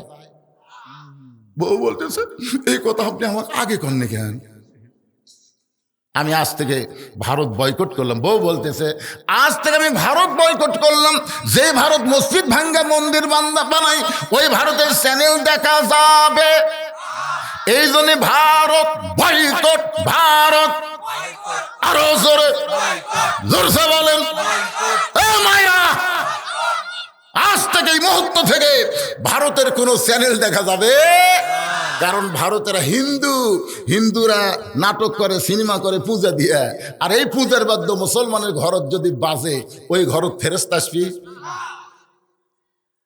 আপনি দেখেন না কেন? আপনার বউক তো আপনি সাইজ করলেন, এখন আড়িয়া আপনি শীতের মধ্যে আসসালাতু খায়রুন মিনান নাম শোনার সঙ্গে সঙ্গে আপনি বাপ মসজিদে ওযু করে আসতেছেন, কিন্তু আপনার ছেলের দিকে একটু খবর শোনেন তো। ওই আজান দেওয়ার আগে কিন্তু 3.5 হাতি আসছিল। আজান দেওয়ার আগে আপনার 22 বছরের ছেলে কিন্তু 3.5 হাত ছিল। যে আজান শুরু হয়ে গেছে, ওই তখন ল্যাপ মাথার উপর দিস, আজান শুনবি না যে, তো ল্যাপ মাথার উপর দিলে পাও টাইনে বুকের সাথে, আপনি জানলা দিয়ে তাকে দেখতেছেন, পাও নাই মাথাও নাই। আমার আইডিয়া কোথায় রে? বিলাই যেমন ইন্দুর ধরে, বিলাই যেমন ইন্দুর ধরে, আপনি চুপি চুপি ঘরের মধ্যে ঢুকে খালি কম্বল টানতে দেখেন, ল্যাপের তলে আপনার ব্যাটার সাইজ, আর সকালবেলা সাইড টিভি কুত্তার সাইজ, একই সাইজ। ফজরের নামাজ বাদ দিয়ে ঘুম পাড়ে যারা, কুত্তার আমল করে তারা। আমি যেই বলবো ফজরের নামাজ বাদ দিয়ে ঘুম পাড়ে যারা, আপনার বলবেন কুত্তার আমল করে তারা। বলতে পারবেন ভাইজান, ফজরের নামাজ বাদ দিয়ে ঘুম পাড়ে যারা, যারা বলতেছে না এরাই ফজর পড়বি না রে। না না, মসজিদের উন্নয়ন মানে কি? টাকা দিয়ে মসজিদ টাইল ফাইল দিয়ে বিদেশি প্যাটার্নের মসজিদ করে কোনো লাভ হবে না। মসজিদের উন্নয়ন হচ্ছে মুসল্লি কালেকশন করা। জোরে কর কথা, ঠিক কিনা? আর 5 ওয়াক্ত নামাজের মধ্যে সবচাইতে গুরুত্বপূর্ণ নামাজ হলো ফজরের নামাজ। একের 60 গলা খাকা দেন। আমি যেই বল ফজর নামাজ বাদ দেয় ঘুম পাড়ে যারা, আপনার বলবেন কুত্তার আমল করে তারা। ফজরের নামাজ বাদ দেয় ঘুম পাড়ে যারা, এই ছোট ছোট বাচ্চারা খুব ভালো কথা বলে। যাক, আল্লাহ এই সোনার ময়না করুক, আল্লাহ কবুল করুক রে। যখন আমি গাড়ির থেকে নামি, বুঝছেন, এই ছোট ছোট বাচ্চারা দৌড়ে দেখে, এটাই বুঝলু রে। আমার মাথা ঘুরে ভাই, এরা আমার কিভাবে চিনল? না না না, এরা কিভাবে চিনে? এক বাড়িতে গেলে, আগে আমার বাবা তখন ছিল, তখন আমার বাবা সংক্ষেপ আমাকে ডাকতো, বুঝলো বুঝলো, আর এরা আমাকে সংক্ষেপে ডাকে, এটাই বুঝলু রে। জীবনে এরা আমাকে হুজুর কয় না ভাই, জীবনে কয় না। আপনারা তো আমাকে হুজুর কয়, এটাই হুজুর রে, এটাই হুজুর, আর এরা কয় এটাই বুঝলু রে। কিরে বাপ, আমার আব্বারা বসে আছে সামনে, মাশাআল্লাহ, আল্লাহ তোমাকে কবুল করুক। জোরে করে আমিন। একটু মনোযোগটা শোনেন। 17 বছরের একটা মেয়ে আছে, আপনার আদরের কলিজার টুকরা মেয়ে। আপনি যেমন মেয়েকে ভালোবাসেন, আল্লাহর নবীও তেমন মেয়েকে ভালোবাসে। ফাতেমার কাছে গিয়ে নবী বলতেছে, ও ফাতেমা, তোমার কি কখনো মনে হয় তোমার বাবা বিশ্ব নবী বলে আল্লাহ তোমাকে জান্নাত দিবে? এ কথা কি তোমার কখনো মনে হয়? ফাতেমা বলে, বাবা, আমার সব সময় মনে হয়। রাসূল বললেন, ফাতেমা, তাহলে শুনে নাও, বিশ্ব নবীর মেয়ে হওয়ার কারণে আল্লাহ তোমাকে জান্নাত দিবে না। জান্নাতে যদি যাবার চাও তাহলে জান্নাতের আমল করে তোমাকে জান্নাতে যেতে হবে। সঙ্গে সঙ্গে ফাতেমা হাঁটু গেড়ে নবীর সামনে বসে বলতেছে, বাবা, তাহলে জান্নাতে যাওয়ার আমল কি? রাসূল বললেন, ফাতেমা, ঈমান গ্রহণ করার পরে মেয়েদের মাত্র 4টা আমল করা লাগবে মা। 1 নম্বর হলো 5 ওয়াক্ত নামাজ পড়বা। সব সময় নামাজ পড়া লাগবে না, 24 ঘন্টার মধ্যে 5 বার নামাজ পড়লে নামাজের হক আদায় হবে। ও ফাতেমা, 12 মাসে 1 মাস রোজা রাখবা। রোজা রাখলে 1 মাস তোমার রোজার হক আদায় হয়ে যাবে। ফাতেমা, স্বামীর খেদমত করবা। স্বামী যখন খেদমত চাবে তখন স্বামীর খেদমত করবা। তুমি ইচ্ছা করে স্বামীর খেদমত করবা না। স্বামী যদি খেদমত চায় তাহলে খেদমত করবা, তুমি ইচ্ছা করে করবা না। কারণ অতি ভক্তি, জোরে কারণ অতি ভক্তি। আপনি যদি হঠাৎ কোনোদিন দেখেন যে আপনার বউ আপনাকে খুব খেদমত করতেছে, তাহলে বুঝবেন আপনার নিকটতম কারো বিরুদ্ধে কিছু বলবি। যদি বাপ মা বেঁচে থাকে তাহলে বুঝবেন আপনার বউ ভক্তি করা মানে আপনার বাপ মায়ের বিরুদ্ধে কথা বলবে। কথা কর না কেন বারে, কথা কর না কেন? না হয় আপনার বোনের বিরুদ্ধে বলবি, না হয় আপনার ভাইয়ের বিরুদ্ধে বলবি। এই জন্য এসে মাথা টিপবি, পাকার বাতাস করবি, ভাইয়ের লোক টানবি, উরি বাবা রে, রাবে আচ্ছে রে। কিছুক্ষণ পরে দেখবেন কানবে। তা আপনি বলতেছেন, কে গো কান্দো কেন? বলে, কান্দার কারণ এমনি এমনি গো। না কি জন্য কানতেছে বলো? আপনি কি বিশ্বাস করবেন? আপনি বিশ্বাস করবেন? আচ্ছা বলো তো কি? আপনার বাপ খালি ফ্যাস করে আর আপনার মাও খালি কুটকুট করে। এই বুড়া বুড়ির অত্যাচার আমার কলজে টাগুল লাগছে গো। দেখছেন অতি ভক্তি কি করলাম?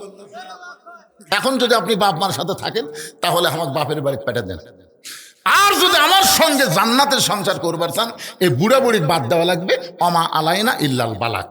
এখন আপনি বলেন কি আমল করবেন?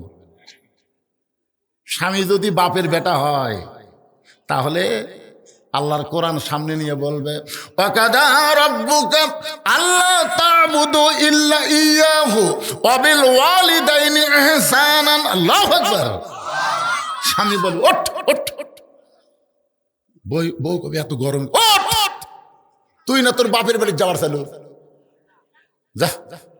খালি খালি না 3 তালাকের একটা গাড়ি ডাকতেছি। কে রে পাগলি, তুই মরে গেলে সকালবেলা বিকেলে আমি বিয়ে করবো রে। তোকে যদি আমি তালাক দেই আমার বইয়ের অবস্থা। কিন্তু যে বাপ মায়ের বিরুদ্ধে তুই ওয়াজ করলো, সেই বাপ মা যদি মরে যায় কিয়ামত পর্যন্ত কানলে আমি বাপ মা পাবো না রে। দরকার হলে বউ বাদ দেবো, কিন্তু বাপ মা বাদ দেওয়া যাবি না। বউ দৌড়ে এসে স্বামীর পাও ধরে বলতেছে, আপনি আল্লাহর ওলি গো, আপনার পরীক্ষা করলাম। ও পরীক্ষা করলো? এরকম কিছু আছে না? নাই ধরে এখানে আছে না? একটু মনোযোগ দিয়ে শোনেন। রাসূল বললেন, ফাতেমা, সতীত্বের হেফাজত, পর্দা করা এর কোনো সময় নাই মা, এটা সব সময় ফরজ। তাহলে নামাজ 24 ঘন্টার মধ্যে 5 বার। ধরে বলেন কয়বার? রোজা বছরে 1 মাস। স্বামী যখন খেদমত চাবে তখন করবা, সব সময় লাগবে না। কিন্তু সতীত্বের হেফাজত, পর্দা, এটা সব সময় মা। সঙ্গে সঙ্গে ফাতেমার গায়ে একটা ওড়না ছিল, ওই ওড়নাটা ফাতেমা মাথার উপর দিয়ে দিল। এভাবে যখন মাথায় দেয়, আল্লাহর মাথায় হাত দিয়ে দোয়া করলেন, আল্লাহ আমার ফাতেমার পর্দাকে তুমি কবুল করো। কারণ মেয়েরা যখন মাথায় কাপড় দেয় ওই সময় আল্লাহ তাআলা তাদের জন্য রহমত আর বরকতের দরজা খুলে দেয়। কিন্তু মেয়েরা যদি মাথার চুল বেছে খায়, আপনাকে এই গাবতলী এলাকাত মাথার চুল বেচা,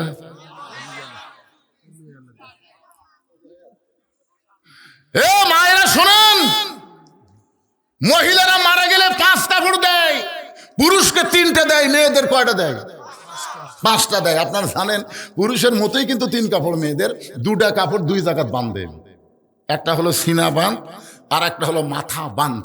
তাহলে মরার পরে যদি মাথা বাঁধে, সে মাথার চুলের দাম কম না বেশি? আল্লাহ রাসূল বলেছেন, ফাতেমা, চুল শুধু পুরুষের মধ্যে একজনই লাড়া ছাড়া দেখতে পারে, সেটা হলো তোমার স্বামী। স্বামী ছাড়া অন্য কোনো পুরুষ মেয়েদের চুল লাড়িয়া ছাড়া হাত দিয়ে দেখতে পারবে না। কিন্তু এখন যারা চুল কিনতেছে এরা কি, যখন চুল দিল তখন ফেরওয়ালা লাড়িয়া ছাড়া এদিকে 1 টাকা কাঁচা টাকা তুলে দিছে, এদিকে চুল দিয়ে তুলে দিয়ে বলতেছে, ভাবি খালি সামান্যর জন্য 200 টাকা হচ্ছে না, সামান্যর জন্য। ভাবি বলতেছে, রে আমি তো সারা সপ্তাহে চুল তুলাম এই এর মধ্যে, কিন্তু হলো না। সামান্য ভাবি, কি করবে না কোনো কেন, তাহলে একটু ধৈর্য ধরেন ভাই, আমি আসতেছি। ওই বাড়ির যাই বলছেন মুড়িয়া চিরুনি দিয়ে, আপনি যে প্যারাশুট কিনে দিয়েছেন, জুই বেলি ফুল কিনে দিয়েছেন, ওরে ওইলা খেয়াল আছে, ওই মুড়ে খালি টটপট করে মারতেছে, পটপট করে ছিঁড়তেছে, নিয়ে এসে দেখেন তো ভাই, ফেরোল আবার লাড়িয়ে ছেড়ে গেল, লাড়তি তার বলতে ভাবি যাক যাক, কি করবেন, আজকে একটু কম আছে, আগামী সপ্তাহ কিন্তু ধরিয়া দিবেন। যে মেয়েরা বাসে থাকতে ফেরোয়ালার কাছে মাথার চুল বেচা খায়, ওর মাথা যতই বান্দুক মরার পরে ওই মাথা লিয়া জান্নাত যাবার পারবি না। জান্নাত যাবার গেলে মাথা কাটে ফেলে দিয়ে যাওয়া লাগবে। কি মন খারাপ করতে যান? হাই রে হাই, 12টা বাজে যাচ্ছে বারে, কি সমস্যা নাই। এটা কার ওয়াজ হচ্ছে? 11টা বাজে না, আমি কেউ আজ বাদ দিয়েছি, খালি দেখতেছি যে 12টার পর এই তারিখ, যে এদের তারিখ লেগেছে আজ কয় তারিখ, 1 জানুয়ারি। 1 জানুয়ারি কখন বাদ যাবি?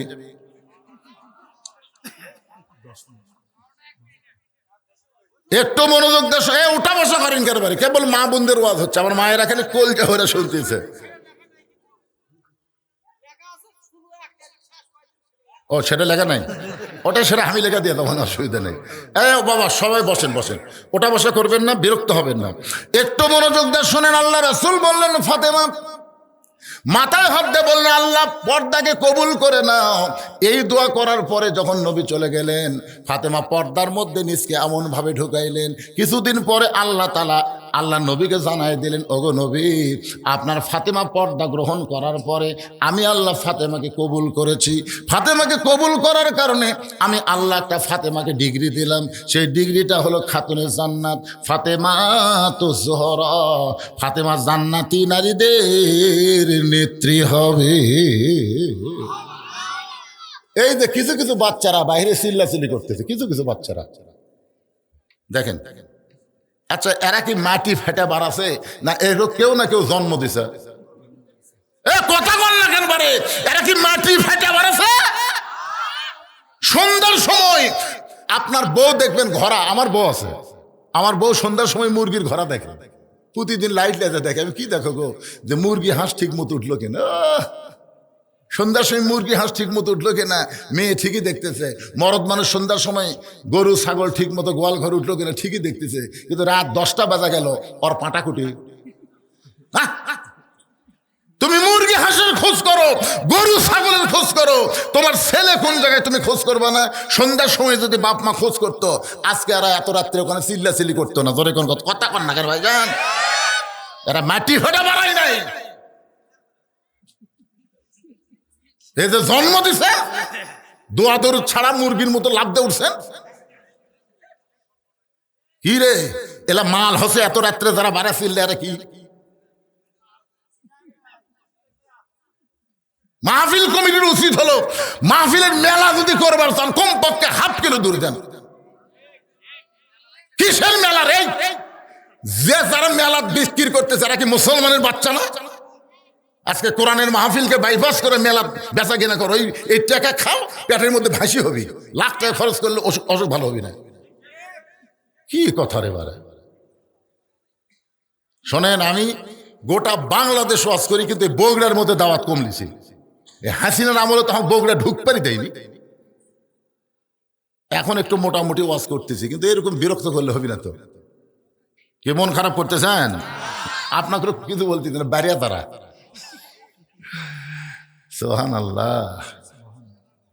একটু মনোযোগ দেন। আমার মা ফাতেমাকে আল্লাহ তাআলা খাতুনে জান্নাত ডিগ্রি দিলেন, কিছুদিন পরে নবী এই খবর জানার পরে ফাতেমার কাছে এসে বললেন, ফাতেমা, তুমি পর্দার মধ্যে থাকার কারণে আল্লাহ তোমাকে খাতুনে জান্নাত ডিগ্রি দিয়েছ। ফাতেমা, আল্লাহ তোমাকে জান্নাতি নারীদের নেত্রী বানায় দিস। একটু মনোযোগ শুনবেন, ফাতেমা জান্নাতীদের নেত্রী হয়ে গেল। শুধু দুনিয়াতে পর্দা করলো না, পর্দার মধ্যেই আল্লাহ তাকে দুনিয়া থেকে নিল, আবার পর্দার মধ্যেই তাকে দাফন করা হলো। জান্নাতুল বাকির কোন জায়গায়? ফাতেমার কবর। এখন পর্যন্ত দুনিয়ার কোনো মানুষ খুঁজে পাইল না, কারণ ফাতেমাকে আল্লাহ কবর পর্যন্ত পর্দা করে নিয়ে তাকে জহুরা ডিগ্রি দান করে দিল। জোরে কোন সুবহানাল্লাহ। ওসমান গনি মুচকে মুচকে হেসে বলতে, ভাইজান, কোনোদিন আপনাকে সামনে কাতারে দেখে নাই, আজকে প্রথম দেখতেছি ভাই, এই জন্য 3 বার তাকাইছি। বলে, আমি বারান্দাত নামাজ পড়ি, আমি সামনে কাতারে আসবো কেন? আমি বারান্দাত নামাজ পড়ি, কারণ বারান্দাত নামাজ পড়ার মজাই আলাদা। রাখাল ওসমান গনিকে বলতেছে, বারান্দাত নামাজ পড়ার মজায় শেষে আসে আগে যাওয়া। বারান্দাত নামাজ পড়ার মজা কি? জোরে কোন মজাটা কি?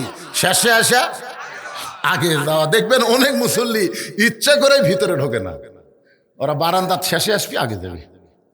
রাখাল বলতে যে বারান্দাত নামাজ পড়ার মজাই আলাদা, কিন্তু আজকে সামনে কাতার আসার একটাই মাত্র কারণ হলো দেখার জন্য আইছি। আজকে দেখা হয়ে গেলে আর কোনোদিন কষ্ট করে আমি সামনে কাতারে আসবো না। ওসমান গনি বলতে যে, ভাইজান, আজকে যে আপনার দেখা হবে তার গ্যারান্টি কি? রাখাল বলে, আমার চোখের পাওয়ার ভালো, দেখার জন্য সামনে কাতারে দেখি আমি চলে যাব। ওসমান গনি কান্দের বলে, ভাই, আজকে কয়েক বছর হলে সামনে কাতারে নামাজ পড়ি, এখন পর্যন্ত আমার ভাগ্যে দেখা হলো না, এখন পর্যন্ত আমার দেখার ভাগ্যে হলো না। রাখাল চিন্তা করে বলতে যে, ভাইজান, তাহলে আপনার চোখের মধ্যে কোনো সমস্যা আছে? কয়েক বছর হলে সামনে কাতারে নামাজ পড়েন, এখন পর্যন্ত আপনার দেখার ভাগ্যে হলো না। রাখাল দেখতে চাই হযরত ওমরকে, আর ওসমান দেখতে চাই নামাজের মালিক আল্লাহকে। এই লোভটা কে দিতে জানেন? নামাজের মধ্যে আল্লাহ দেখা যায়, এই লোভটা আল্লাহ নবী দিছেন। বুখারী শরীফের কিতাবুল ইহসানের হাদিস, আনতা আবুদুল্লাহ কান্নাকা তারাহু ফাইন লাম তাকুন তারাহু ফাইন্নাহু ইয়ারাকা। যখন করে আল্লাহর বান্দা ইবাদতের মধ্যে শামিল হবে, এক জগ পানির মধ্যে এক মুষ্টি চিনি ঘন্টন মারলে ওই পানির মধ্যে চিনি যেমন বিলীন হয়ে যায়, শত চেষ্টা করলেও পানির মধ্যে চিনি যেমন আলাদা করা যায় না। আল্লাহর কোনো বান্দা আল্লাহর নামাজ যখন শুরু করবে, ওই বান্দাকে নামাজ থেকে আর কোনোদিন আলাদা করা যায় না। ওই নামাজের মধ্যে আল্লাহ দেখা যায়। আল্লাহ যদি দেখা না যায়, আল্লাহ তাকে দেখতেছে, এই বিশ্বাস আসে তার কলিজায়। আল্লাহ রাসূল বলেছেন, আস-সালাতু মিরাজুল মুমিনিন, নামাজ হচ্ছে মুমিনদের মেরাজ। রাখাল বলতেছে, ভাই, একটা কাম করেন। ওসমান গনি বলে, ভাই, কি কাম? বলে, আপনার এই চোখ দিয়ে তো আপনি দেখতে পাচ্ছেন না, তাহলে আপনি আমার হাত ধরেন, আপনি আমার হাত ধরেন, আমি নিজেও দেখব এবং আপনাকেও দেখাইয়া দিব। ওসমান গনির সামনে আল্লাহর কোরআন চলে আইছে। ধরে কেন কি আইছে? আল্লাহর কোরআন বলতেছে, ইয়া আইয়ুহাল্লাযীনা আমানুত্তাকুল্লাহা ওয়া কুনু মা'আস সাদিকিন। রে ইমানদার বান্দারা, আল্লাহর ভয় যদি তোমাদের কলিজার মধ্যে রাখতে চাও, তাহলে সত্যবাদীর তোমরা সাথী হও। ওসমান মনে মনে ভাবতেছে, আল্লাহ, নিজের যোগ্যতায় এখন পর্যন্ত তোমাকে দেখবার পাই নাই, কিন্তু আল্লাহ এমন একজন বান্দা আজকে পাইছি, সে নিজেও দেখবে এবং আমাকেও দেখায়া দেবে। ওসমান করে মহব্বত করে রাখালের হাতটা ধরেছে দেখার জন্যে। জোরে কন, কি জন্যে? জোরে কন, কি জন্যে? আর রাখাল বলছে, আমার হাতটা ধর, আমি দেখাই দিব। যেমন মানুষ তেমন বিশ্বাস। ওসমান গনি হাতটা ধরে বসে আছে, আল্লাহ সে নিজেও দেখবে এবং আমাকেও দেখাই দিবে। আল্লাহ এমন একজন আল্লাহওয়ালা পাইছি, ওয়াকুনু মা'আস সাদিকিন। আল্লাহ বলেছেন, সত্যবাদীর তোমরা সাথী হও। একটু মনোযোগ দিবেন। কিছুক্ষণ পরে যখন নামাজের সময় হয়েছে, জামাতের সময় হয়েছে, এমন সময় মুয়াজ্জিন আকামত দেওয়া শুরু করেছে। ওসমান গনি রাখাল দুইজনই দাঁড়ায় গেছে। ওসমান গনি রাখালের হাতটা ধরে দাঁড়িয়ে আছে। এমন সময় হযরত ওমর মেহরাবের মধ্যে ঢুকতেছে। মুয়াজ্জিন আকামত দিচ্ছে, ওমর ফারুক মেহরাবের মধ্যে ঢুকতেছে। হয়তো আপনারা বলবেন হুজুর ওমর ফারুক মেহরাবের মধ্যে কোন দিক দিয়ে আসলো? যখন কোরআন দিয়ে রাষ্ট্র চলবে তখন নেতাকে ইমামকে দরজা দিয়ে আসা লাগবে না, প্রত্যেকটা মেহরাবের অপর সাইডে একটা দরজা থাকবে। যখন আকামত দেবে তখন ইমাম মেহরাবের মধ্যে ঢুকবে। ওমর যেই মেহরাবের মধ্যে ঢুকেছে, ওসমান গনি রাখালের ডান হাতটা ধরে আছে, আর খালি বাম আঙ্গুল দিয়ে কে রে এই তো আমাকে বলো, এটাই তো এই তো আমাকে বলো, উমর যদি দেখবার যাও তাহলে সামনে কাতারে যাও। তা আমি হযরত উমরকে দেখার জন্য সামনে কাতারে এই জ্ঞান। যেই মুয়াজ্জিন বলেছেন কদ কামাতিস সালাহ কদ কামাতিস সালাহ, সঙ্গে সঙ্গে রাখাল আল্লাহু আকবার। ওসমান গনি হাতটা ছাড়া দিয়ে বলতেছে ভাইজান ইমাম সাহেব ভুল করলে মানুষ লোকমা দেয়, এখন পর্যন্ত আকামতি শেষ হয় নাই, আর তুমি আল্লাহু আকবার বলে লোকমা দিলে। রাখাল বলে এই জন্যই তো তুমি কানা, দেখবার আসে তুমি দেখবার পাও না। আমি কি জন্য আল্লাহু আকবার লোকমা দিলাম মিয়া তুমি জানো না? দ্বিতীয় কাতারে একজন সাহাবী দৌড়ে এসে রাখালের হাতটা হ্যাঁচকা টান দেয়, বলে পাগল রে, তোকে সামনে কাতারে দেখার পরই আমার সন্দেহ হয়েছে। তুই কি জানিস যে মানুষটা এতক্ষণ তোর হাতটা ধরে দাঁড়িয়েছিল ওই মহামানবকে তুই চিনিস? রাখাল বলতেছে ভাইজান আমি ভিতরের কাউরে চিনি না ভাই, আমি বারান্দায় নামাজ পড়ি। সাহাবী বলতেছে পাগল, যেই লোকটা তোর হাত ধরে এতক্ষণ দাঁড়িয়েছিল তুই যাকে কানা কানা বলে তিরস্কার করতেছিস, ওই মানুষটির নাম হলো হযরত ওসমান গনি। ওসমান গনি নাম শুনছেন? একদিন আল্লাহ রাসূল বললেন ওসমান আল্লাহ তোমাকে কত সম্পদ দিছে তুমি কি তার হিসাব জানো? ওসমান গনি বলতেছি ইয়া রাসূলুল্লাহ, সম্পদশালীর জন্য আল্লাহ যেদিন থেকে যাকাত খরচ করছে সেদিন থেকে তো হিসাব রাখা লাগবেই, কারণ শতকরা 2.5 টাকা কাক দেওয়া লাগবে। কথা কন না কেন ভাইজান, দেন বা না দেন দেওয়ার কথা আছে না নাই? তো রাসূল বললো আল্লাহ তোমাকে কত সম্পদ দিছে একটা হিসাব দাও।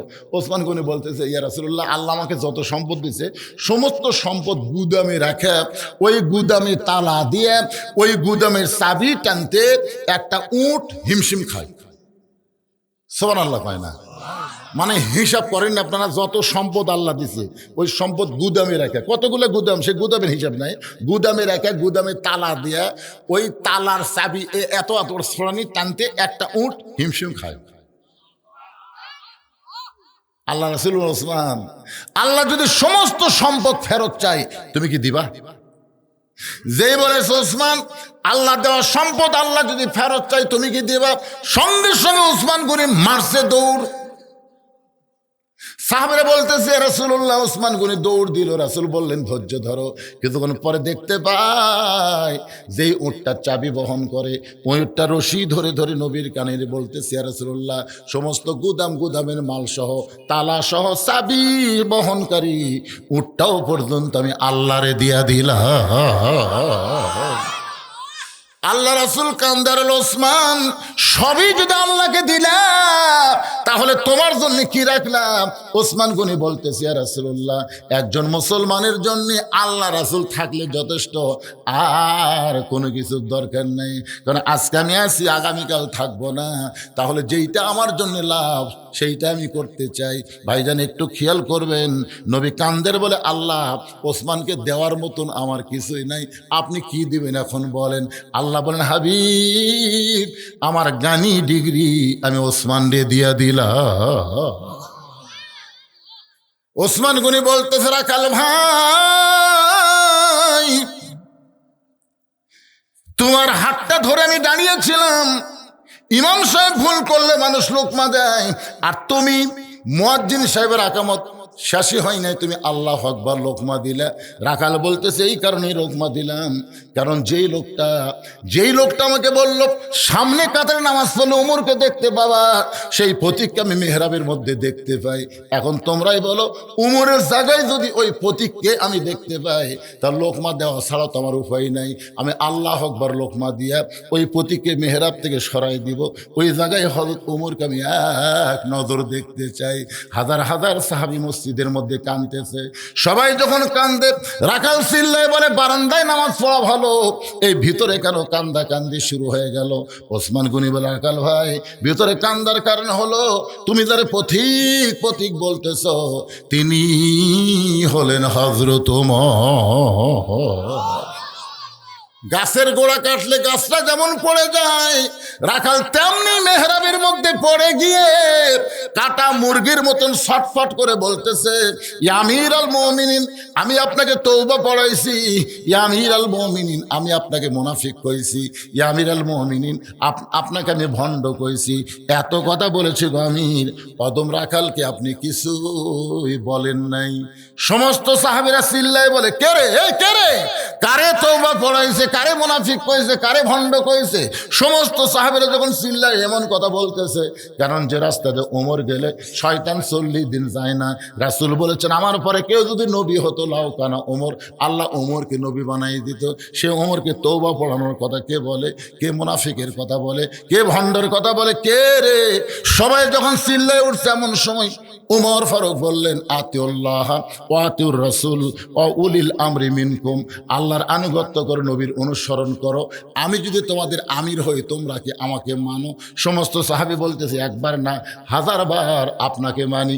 উমর ফারুক বলতেছে আমাকে যদি মানো তাহলে যেই লোকটা আমাকে তওবা পড়াইছে, যেই লোকটা আমাকে মুনাফিকের কথা বলতেছে, যেই লোকটা আমাকে ভণ্ডের কথা বলতেছে, অবশ্যই আল্লাহর কোরআন দিয়ে এর বিচার হবে, আল্লাহর কোরআন দিয়ে এর বিচার হবে।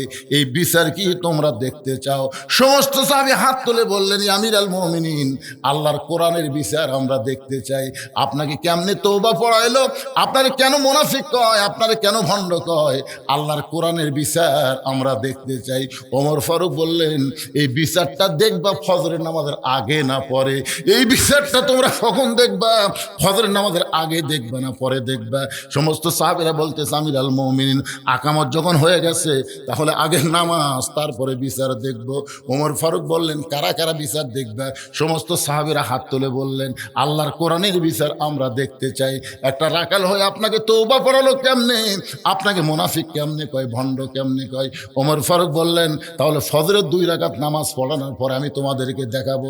সমস্ত সাহাবীরা যদি দেখার জন্য উদ্গ্রীব হয়ে যায়, আমার সামনে যারা বসে আছেন ভাইজান, বাংলাদেশে বহু বিচার দেখলেন, আজকে 10 মিনিট পরে এই আল্লাহর কোরআনের বিচার আমি আপনাদের দেখাবার চাই। কারা কারা দেখবেন আল্লাহকে একটু হাত তুলে জানান। যারা দেখবেন তারা হাত তুলবেন, যারা দেখবেন না খবরদার হাত তুলবেন না। লিল্লাহে তাকবীর, হাত নামান। 10 মিনিট পরে কোরআন দিয়ে বিচার হবে। রাখালের এই বিচার দেখার জন্য সবাই হাত তুলছেন। কারা কারা দেখবেন না তারা হাত তোলেন তো। তার মানে সবাই দেখবেন। এই 10টা মিনিট আল্লাহর ঘর মসজিদের জন্য আপনাদের কাছে, এখানে যারা বসে আছেন ভাইজান, এখানে যারা বসে আছেন, বাপ মা যাদের কবরে গেছে, বাপ মা যাদের কবরে গেছে, দাদা দাদি কবরে গেছে, আল্লাহর ঘর মসজিদের উন্নয়ন কল্পে একটা কোরআন শরীফ বাবদ 500 টাকা দান করবেন। আপনি 500 টাকা দান করলে একটা কোরআন শরীফ সম পরিমাণ দান করার সওয়াব আল্লাহ আপনাদের বাপ মার কবরে দিয়ে দিবে। পৃথিবীর শ্রেষ্ঠ দান মসজিদে একটা কোরআন শরীফ বাবদ 500 টাকা দান। আপনাকে কোরআন শরীফ দেওয়া লাগতেছে না, কোরআন শরীফ বাবদ 500 টাকা দিবেন। পৃথিবীর শ্রেষ্ঠ দান একটা কোরআন। বাপ মা মারা গেছে, বাপ মার কথা মনে করে দান করেন ভাইজান, বাপ মায়ের কথা মনে করে। জি মাশাআল্লাহ, বলা মাত্র টেজের উপর থেকে একজন আল্লাহর বান্দা কোরআন শরীফ বাবদ 500 টাকা দান করেছে। বাপ মা মারা গেছে, 2 জনে, বাপ মা 2 জনেই কবরে চলে গেছে। আল্লাহ বাপ মার রুহের মাগফিরাতে আল্লাহ দানকে কবুল করে নেন, বাপ মার কবরকে জান্নাতের টুকরা বানায় দেন। আল্লাহুম্মা আমিন। কি নাম? মোহাম্মদ নাইম। কোরআন শরীফ বাবদ 500 দিছে, আরো 20,000 টাকা দান করলো। আল্লাহ তার দানকে কবুল করে। আল্লাহু তাকবীর। জি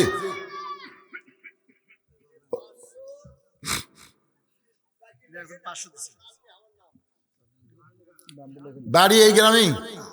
আপনার নাম? আলহাজ মোহাম্মদ। বাপ মা 2 জনে কবরে গেছে, বাপ মার জন্য কোরআন শরীফ বাবদ 500 টাকা দান করলো। আল্লাহ বাপ মার বানায় দেন। আল্লাহুম্মা আমিন। এই যারা বাকি দিবেন, কোরআন শরীফ বাকি হবে না ভাইজান। আপনি সিমেন্ট দেন, রড দেন, যা পারেন দেন, কিন্তু কোরআন শরীফটা নগদ দেওয়া লাগবে। নবীন 2টা কোরআন শরীফ বাবদ 1000 টাকা দান করছে, আল্লাহ কবুল করেন। ওটা ধরেন তো, ধরা লাগবে তো, আমিও দূর যাওয়ার বাড়ি। রিমন আল্লাহর বান্দা আল্লাহর ঘর মসজিদের জন্য 10টা কোরআন শরীফ বাবদ 5,000 টাকা দান করছে। আল্লাহ তার দানকে কবুল করেন, আল্লাহর নেক নিয়ত নেকাজা করেন। আল্লাহর আরেকজন বান্দা কোরআন শরীফ বাবদ পৃথিবীর শ্রেষ্ঠ দান, একটা কোরআন শরীফ, না পারলে একটা, পারলে 10টা দেন, 20টা দেন। একটু আল্লাহর বান্দা আরেকজন কোরআন শরীফ বাবদ 500 টাকা দান করেছে। আল্লাহ দানকে কবুল করেন, কবুল করো, কবুল করো। কি বিলু কোরআন শরীফ বাবদ 500 টাকা দান করছে। বাপ মা যদি কবরে যায়, এ দানের ওসিলায় বাপ মার কবরকে জান্নাতের টুকরা বানায় দেন। আপনারা কিন্তু হাত তুলেছেন, বিচার না দেখে যাবেন না, ওদের যাচ্ছেন। লিমা তাকুলু মা লা তাফালুন, কে আপনি 10, 20, 50, 100 টাকা ব্যাগের মধ্যে দেওয়ার পারবেন না। হয়তো বলবেন হুজুর আপনার জামায় সময় দিছি, এখন দেওয়া যাবে না। ব্যাংকে মানুষ জীবনে একবার টাকা রাখে না, বারবার রাখে। বারবার রাখার কারণ হলো যত রাখবেন ততই জমবে, যত দান করবেন আপনার নামে জান্নাতের ব্যাংকে আল্লাহ তত জমা করবে। মুজিবুর রহমান 2টা কোরআন শরীফ বাবদ 1000 টাকা দান করছে, আল্লাহ কবুল করেন। নুরুজ্জামান 2টা কোরআন শরীফ বাবদ 1000 টাকা দান করেছে, আল্লাহ দানকে কবুল করেন। আল্লাহুম্মা আমিন। সাইফুল ইসলাম 2টা কোরআন শরীফ বাবদ 1000 টাকা দান করেছে আল্লাহর ঘর মসজিদে, আল্লাহ দানকে কবুল করেন। ব্যাগের আদায় তো করছে আমার জামাই, আবার হবে এই ব্যাগলা আবার যাচ্ছে, দেন। কে মহিলাদের মধ্যে আদায় হয়েছে 7,000, 7,059 কি রকম দান দেয়? এখন আর 1 টাকা চলে। আল্লাহর একজন বান্দা কোরআন শরীফ বাবদ 500 টাকা দান করেছে, আর একজন আল্লাহর ঘর মসজিদে 500 টাকা দান করেছে। আল্লাহ দানকে কবুল করেন। লাহমিয়া তোমার বান্দা 1000 টাকা আল্লাহ তোমার ঘরে দান করেছে, আল্লাহ দানকে কবুল করেন। আল্লাহ নেক নিয়ত নেক আশা পুরা করেন। আল্লাহুম্মা আমিন। এসআই তোফাজ্জল হোসেন, তার বাবা মারা গেছে, তাই না? বাবার জন্য 20,000 টাকা দান করেছে। আল্লাহ তার বাবার কবরকে জান্নাতের টুকরা বানায় দেন। জোরে কোন আমিন। এই বিজ্ঞাপন যার নাম আছে সবাই দিছে। প্রধান অতিথি কি দিয়েছে? প্রধান অতিথি আর অসুস্থ হলে তো বেশি দেওয়া লাগবে, আমরা দোয়া করে দেবো। এলা রাজনীতির নেতা যারা বিজ্ঞাপনের নাম দেয়, এরা কয় দিবে, দিবে ইনশাল্লাহ, মোটামুটি সবচেয়ে বেশি দিবে, দেবে না? ইনশাল্লাহ দেবে। দেন। মাহমুদুল হাসান কত দিল? চেয়ারম্যান পদপ্রার্থী মাহমুদুল হাসান। গুলজার ওই বাকি আবার কি চেয়ারম্যান পদপ্রার্থী? ও প্রবাসী। 3,000 টাকা বাকিতে দান করেছে, আল্লাহ কবুল করেন। বাদল স্যার, এটা কোন বাদল? ব্যাংকার বাদল। এগুলো আপনি ছেলে? আচ্ছা, এগুলো কি লিখতেছে নাকি? লিখতেছে, লিখতেছে। বাদল সাহেব 10,000 টাকা দান করবে আল্লাহর ঘরে, আল্লাহ তার দান কবুল করেন। আল্লাহুম্মা আমিন। আচ্ছা, কত লাগবে আনুমানিক? একটা দোয়া করা লাগবে তো, যা লাগে। আর সাধারণ লোক মনে করে 2 পিলার কত লাগবে? ধর, ওরে বাবা, মিস্ত্রি আপনি? কম পক্ষে 50 লাগবেই। এইরকম 2টা পিলার আল্লাহর ঘর মসজিদে দেওয়ার নিয়ত করেছেন। তার নামটা হলো কি নাম? সোহরাব হোসেন নাকি এমদাদুল হক সাহেব। 2টা পিলারের যত টাকা লাগবে মসজিদের আল্লাহ দান করবে, আল্লাহ তার দানকে কবুল করেন। আল্লাহুম্মা আমিন। বাপ মা যারা কবরে গেছে, দানের ওসিলায় কবর জান্নাতে। শামসু পরামানিকের জন্য 500 টাকা দান করেছে, আল্লাহ দানকে কবুল করেন। বাপ মা যাদের কবরে গেছে, আমি সবচেয়ে নিম্ন একটা দান ধরছি, একটা কোরআন শরীফ বাবদ 500 টাকা। যাদের বাপ মা কবরে গেছে, ভাই একটা কোরআন বাবদ 500 দেওয়া যাবে না? আপনার মসজিদ নতুন করে নির্মাণ করবেন, তাই নতুন করে করবেন। সিমেন্ট দেন, রড দেন, ইট দেন। আল্লাহর ঘর মসজিদে কিয়ামত পর্যন্ত ধ্বংস হবে না। ধ্বংস হলেও মসজিদকে ইসরায়েলের সিংহায় ফুৎকার দিলে আল্লাহ তাআলা জান্নাতে ওইটা সিনারি বানায় রাখবে। সুবহানাল্লাহ। মসজিদ কার ঘর? আল্লাহর ঘরে দান করা মানে আল্লাহ তার জন্য জান্নাতেও একটা ঘর বানায় দেয়। সৌদি প্রবাসীরা কয়েকজনে 1 লক্ষ টাকা দিয়েছে। লিল্লাহি তাকবীর। সৌদি প্রবাসীর কয়েকজন মিলাই 1 লক্ষ টাকা ধরে বলেন মারহাবা। সৌদিতে যারা প্রবাসী থাকে খুব কষ্ট করে তারা টাকা কামাই করে। আমি কয়েকবার গেছি তো ওখানে, আমার অনেক ভক্ত বাংলাদেশ ওখানে আছে। খুবই কষ্ট হুজুর, খুবই কষ্ট। এত কষ্ট করে বাপ মা আত্মীয় স্বজন সবগুলো রেখে বৌসল রেখে চলে গেছে। সেখান থেকে তারা কয়েকজন প্রবাসী 1,00,000 টাকা দান করেছে। তাদের জন্য আমরা প্রাণ খুলে দোয়া করব, আল্লাহ তাদেরকে ভালো রাখুক, কামাই বরকত দেখ, শরীরকে সুস্থ রাখুক। জোরে কোন আমিন। আল্লাহ তাদের মনের মধ্যে ধৈর্য দিয়ে দাও আল্লাহ।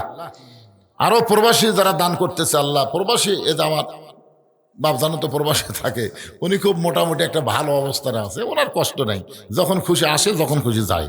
কিন্তু অনেকে আছে ইচ্ছা করলে আসতে পারে না, টাকার দিকে খেয়াল করে। তো প্রবাসী যারা আছে তারা সবাই দান করবেন। এই গ্রামে যারাই প্রবাসী আছেন মসজিদের জন্য সবাই প্রাণ খুলে দান করবেন। আর কে বাকি আছে? আর কি অতিথির মধ্যে কেউ আছে বলেন? ফ্যামিলির পক্ষ থেকে